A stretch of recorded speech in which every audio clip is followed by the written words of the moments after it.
ओम नमो भगवते वासुदेवाय। प्यारे साधकों, भक्तों, आपको मेरा शत शत नमन। हम श्रीमद् भगवद गीता का श्रवण कर रहे हैं। कल तक हमने श्रीमद् भगवद गीता के द्वितीय अध्याय, जो गीता का सार कहा जाता है, उसका श्रवण किया। द्वितीय अध्याय में श्री कृष्ण अर्जुन को उपदेश दे रहे हैं कि हे अर्जुन, आप निष्काम भाव से कर्म करते हुए अपने कर्तव्य पथ की ओर बढ़िए। सांसारिक मोह माया से विरक्त होकर जो एक क्षत्रिय का परम धर्म है, उस परम धर्म का पालन कीजिए और कार्य करते हुए आत्म साक्षात्कार कीजिए। जो कृष्ण भावना भावित है, जो ईश भक्ति है, उसका भी अनुसरण कीजिए।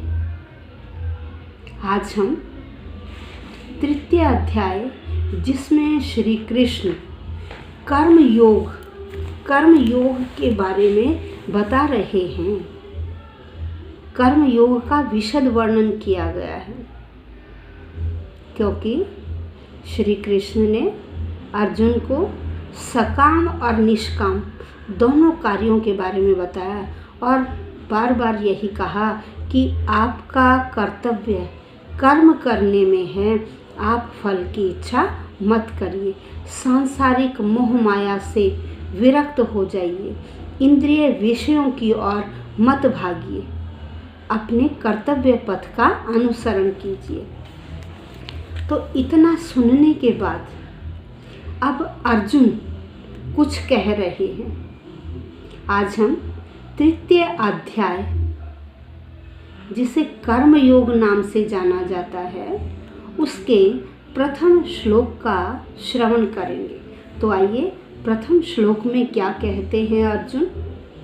अर्जुन उवाच, अर्जुन बोले, क्या बोले? जायसी चेत कर्मणस्ते मता बुद्धिर्जनार्दन तत् किम कर्मणि घोरे माम नियोजयसी केशव।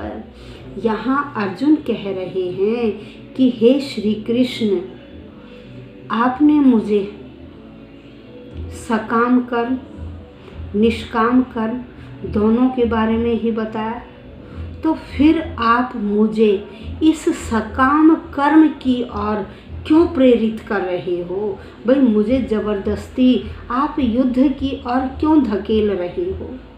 अर्जुन यहाँ श्री कृष्ण से पूछ रहे हैं। तो आइए शब्दशः अनुवाद पर चलते।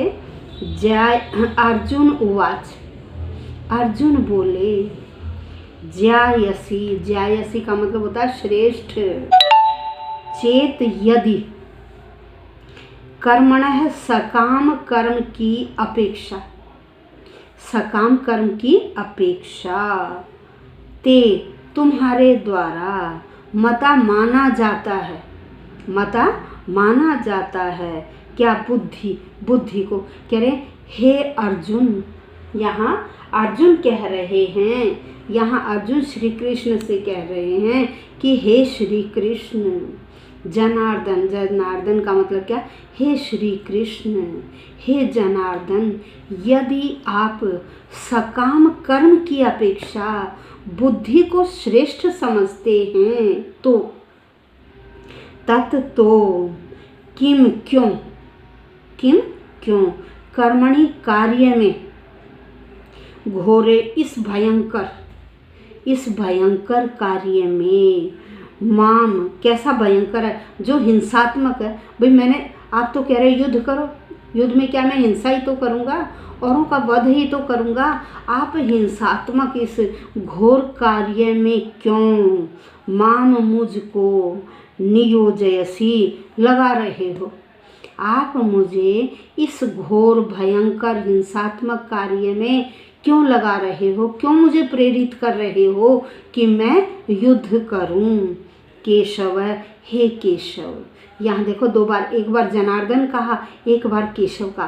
पहले कहा हे जनार्दन, हे श्री कृष्ण, आप मुझे सकाम कर्म की अपेक्षा बुद्धि को श्रेष्ठ कह रहे हो।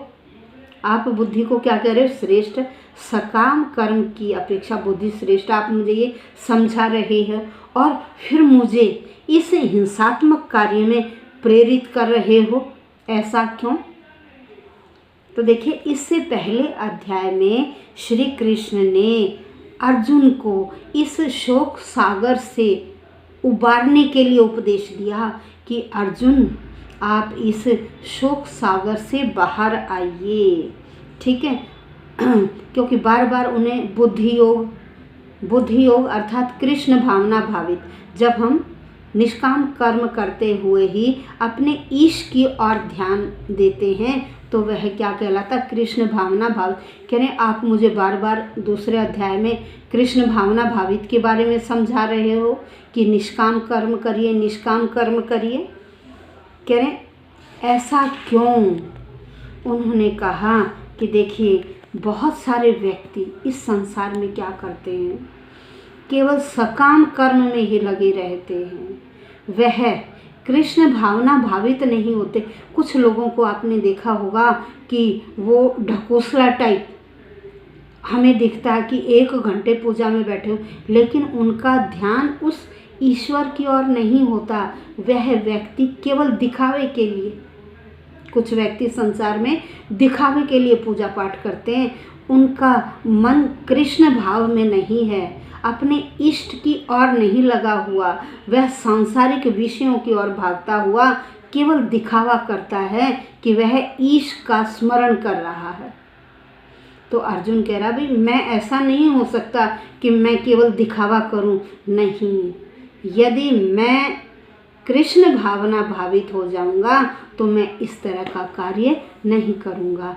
अर्जुन बार बार कह रहा है कि मैं अपने सगे संबंधियों का वध नहीं करूंगा, लेकिन यहाँ श्री कृष्ण अर्जुन को बहला फुसलाकर, उन्हें बार बार उपदेश देकर कृष्ण भावना भावित बुद्धि योग के बारे में बार बार बताकर निष्काम कर्म करने के लिए प्रेरित कर रहे हैं कि किसी तरह से अर्जुन की बुद्धि किस में लग जाए? बुद्धि योग की तरफ चली जाए, निष्काम भाव कर्म की ओर लग जाए, कृष्ण भावना भावित हो जाए। तो अर्जुन कह रहे हैं कि आप मुझे कृष्ण भावना अमृत की ओर ले जाना चाहते हो और फिर मुझे यह भी उपदेश दे रहे हो कि आप युद्ध करिए। आप ऐसा क्यों कर रहे हैं? यह अर्जुन ने श्री कृष्ण से पूछा। तो प्रिय साधकों, आज हमने श्लोक संख्या 1 किया। अब कल हम श्लोक संख्या 2 का श्रवण करेंगे और इस अध्याय में कर्म योग के बारे में बताया गया है।